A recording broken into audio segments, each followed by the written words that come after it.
In this lecture, we want to give you a strategy for warming up your business writing with power pronouns. Pronouns are those little words that stand in for people or things. For example, she instead of Claire, he instead of David, or their dog instead of Claire and David's dog. But not all pronouns are equal. The best pronouns are the ones that suggest a conversation between me, the writer, and you, the reader. We're talking about first and second person pronouns like you, me, and we.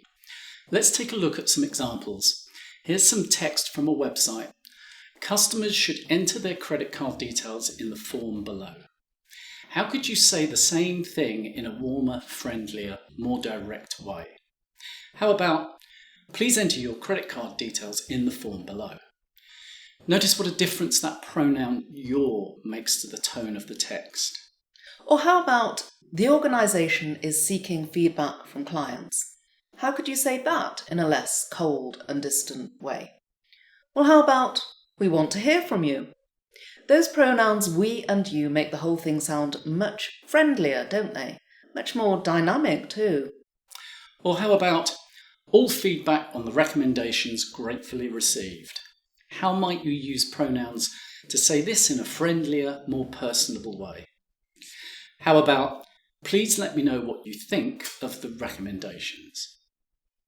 Again, notice how the second version sounds warmer, friendlier, and more direct.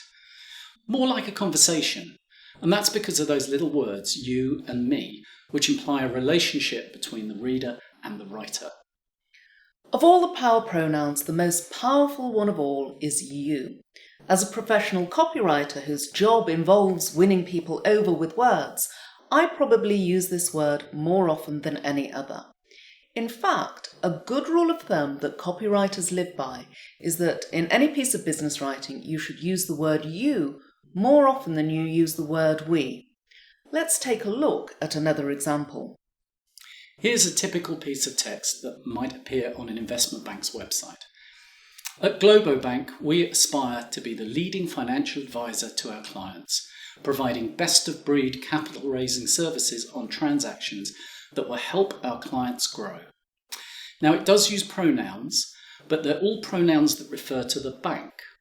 The whole paragraph sounds like an organisation talking to itself, because it's so focused on we, us, Globobank, and our aspirations as an organisation. There's not a single you in there. The reader has become our clients rather than you, the reader or the owner of the business that's seeking to grow. Now, this we-focused writing might be okay if the intended reader were Globobank's employees, but if the audience is clients, a better approach might be to say something like, if growth matters to you and your business, get in touch. We'll give you the advice on expanding into new markets and help you raise the capital to make your next deal happen. Notice how we now have 5 times as many yous or yours to we's. We switch from our, Globobank's desire to be the best, to your desire to grow your business. The whole tone of the piece has changed, from an organisation that simply claims to care about its clients to one that sounds like it really does. So it's that time again where we hand over to you. Our challenge this time is to take a look at an example of your own business writing. It could be something you've written previously or something you're writing at the moment. Whatever it is, can you identify opportunities to make the writing friendlier and more conversational by including some pronouns? And if you have included pronouns in this piece, try counting them.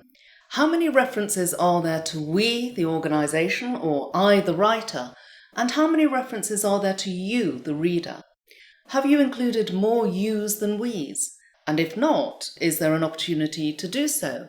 Could you make the writing more reader-focused? Once you've done that, join us back here for the next lecture on achieving a friendly, readable style, which is all about how to spot and eliminate business jargon. See you in the next lecture.